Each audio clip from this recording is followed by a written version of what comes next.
channel, go down and hit the subscribe button, click the bell notification, and then click the word all, and make sure the bell is shaded in. This way, anytime I put up a video, you will know about it. For those who are new to my channel, my name is Fred. I'm from Queens, and I did almost 16 years of my life in the penitentiary. I threw my life away making negative choices and negative decisions in my life, and that's what my channel is based on. My channel is based on my experiences, the stuff I've been through, and me giving it to the youth so that they understand that the penitentiary is not a game and it's not to glorify. Too many people coming home from prison and they're glorifying that shit. There's nothing to glorify at all. But today I'm coming to you with a little bit of a serious note. So I decided to go on the Inmate Lookup, NYS Inmate Lookup. And I wanted to see about, you know, this dude who was a serial rapist, who I violently assaulted back in when I was 19. Now, I went to look up the guy's name and it said released next to his name. Now I know he had 58 years and he had gave some time back because of a technicality, because that's how it is sometimes. Sometimes when dudes give time back on appeal, it's because the judge made a mistake or the DA made a mistake about something, not that they were not guilty. Understand this. So this guy's name is Jimmy Barnes. Just like it's spelled, just like it sounds. Jimmy, B-A-R-N-E-S. Look him up. Inmate Lookup, New York State. So I go and click and it says released. So then I go on the New York State sex offender list, type his name in, boom, he's there. Picture of him, mugshot. It's going up, it's in the thumbnail. And it tells you, the sexual offender, he's been released. He did like 30 years. But let's understand this about those kind of guys, because those kind of guys can't be rehabilitated, okay? Jimmy Barnes, at the time, I believe, I'm not sure, it was 13 and more girls that he raped at gunpoint all around the city, mostly in Queens. He was running up on girls in his car with a gun, you know, sliding up on them, telling them get in the car. Young girls, they were getting in the car and he was raping them. His last victim, I knew personally, and know personally. I grew up with her family. Her sister was in my kindergarten class. Like, I grew up with them. And then one of my best friends got with her. They ended up later marrying, having kids, divorced now, but besides the point. At the time, he pulled up on her. I believe she was 13 or 14. She was in her schoolgirl outfit. He put a gun to her, told her get in the car. She got in the car. He took her to the Jets Motel on Queens Boulevard. He raped her.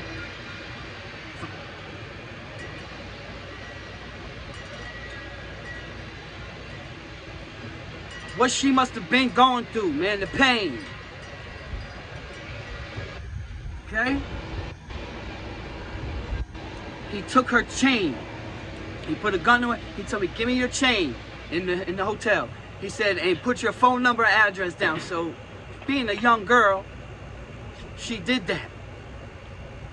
She put her phone number and her address, and he took her chain and said, I'll give it back. I'm going to call you, and I'll give you back your chain. She said and did anything to get out of that environment where she was. He left her in the street, took off, or whatever he did. Ruined her. A few days later, maybe a couple weeks later, his dumbass calls her from the library down the block.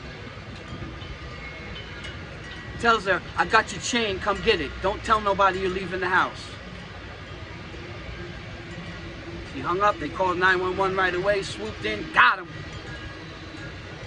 Go to his house, he has all types of trophies of other victims. guy was a serial rapist, guys. And this guy's walking the street right now. Hear me now, I'm not done. Some of you have heard this. I got a lot of new viewers, and maybe people watching me for the first time. Here we go. So I come through the Queens house. I'm going on trial for felony murder in Queens. They shipped me to the Queens house. I was about to start trial soon. It was great. I fucked up in another building. They sent me to Queens house, but I was close to the trial. I was in trial in Jamaica, which is right next to Kew Gardens. Literally, go down Queens Boulevard, you make a left on Hillside, make a right on Sufton, you're at the Jamaica courthouse, literally. So it was great for transportation. I wasn't, going back and forth to Rikers Island court was horrible. So this was close, it was good for my family. It was down the block. You could literally look out the window and see the street. I was close. I wasn't on the island anymore. But I go to this house, and there's this one little dude. He's short, brolic, short, big mouth motherfucker. You could tell, and he had the phone. He was on the phone all the time. I wasn't one of them to just come in and take phone. I watch, see what's going on. I always got phone time wherever I went. I didn't have to take it and do all that shit. You know what I'm saying? That wasn't my nature. That wasn't my nature. Them dudes coming in just taking the phones from battle. Those dudes were different. I never claimed to be that. But I had time everywhere I went. Anyway. This dude's big mouth motherfucker, I ain't like him, man. I ain't like him at all. After a couple days, he left. So I don't know, they transferred him. Sometimes they just do that, pack him up, whatever. Come to find out, this guy, was that dude. But anyway, so I'm talking to my boy one day, my boy Will. Shout out to Will. Love you, bro.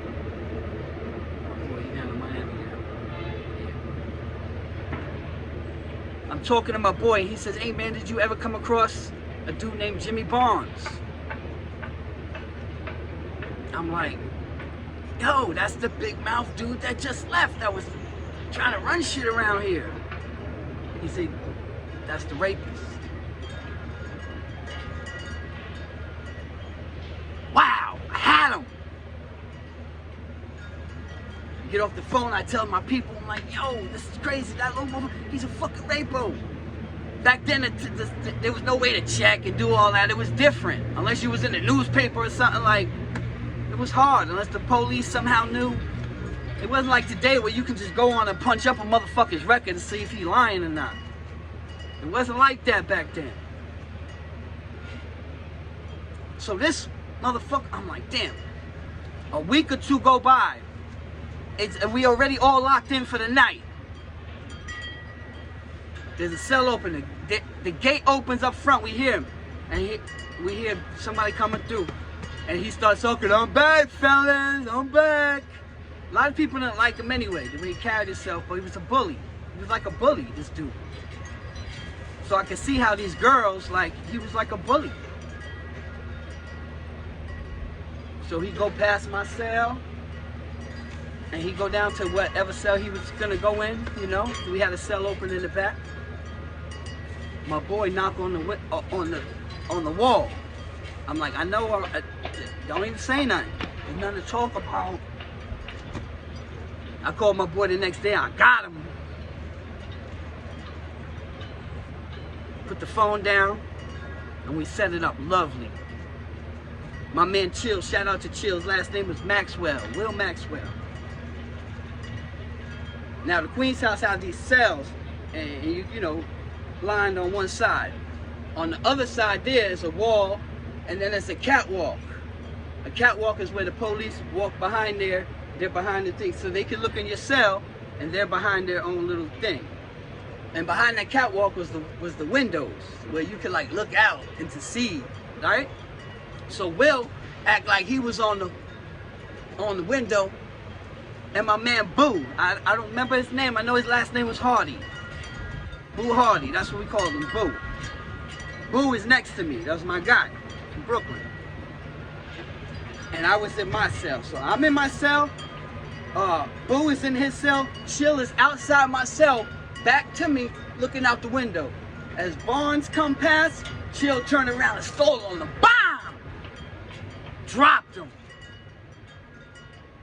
He stumbled, BAM! Boo come out, hit him, BAM, BAM! I come out with that thing, and I went to work on him. I'm not glorifying this, people. I was a teenager at this time. But kids also understand the violence and things that happen in there. I need you guys to understand this. This is nothing to glorify. This is some real shit. I hit him. I kept hitting him. He's on the floor screaming. And as I'm doing it, I'm saying her name. I'm saying, this is for, and I say her name. This is for Will. This is for, and I said her name. I'm not going to say her name out of respect. As I'm hitting him, miraculously, after 21 times, he gets up. I don't know how. He got up, he ran to the front gate, and he fucking fell. And he got saved. I'm going to be honest with you. I was trying to, you know, it is what it is. I was already on trial for murder. I felt I had no hope in life. And he felt the wrath of all of that. I tried to, you know, it is what it is. I tried to kill him at that, you know, I tried to get him out of here. Pussy got away. He got away. I thank God now, or whoever, that I didn't kill him. I wouldn't be here doing this. But this is the mentality. This is the mentality. I was an adult now. I've been through the ringers of adolescence. I done paid my dues in adolescence. So I know what to do now. Anyway, they came, they got us. He ratted, of course he did. They kicked us out to Queen's house. My mom's family back to the island. My mom's, everybody upset because I was right there down the block. They come down the block to see me. Now they got to go through this Rikers Island bullshit again, going to court in the morning, all this nonsense. But anyway, when I got transferred, don't ask me. This is the only time, as God is my witness, or my mama asked, she said, I can remember where I did something, got caught. I got a ticket for it. I got that, you know, written up, you know, I got all that. Went to the island and they never called me for the tier hearing. People back then understand, I get it. That's what used to, shit just get lost in the sauce. Between transfers and moving around.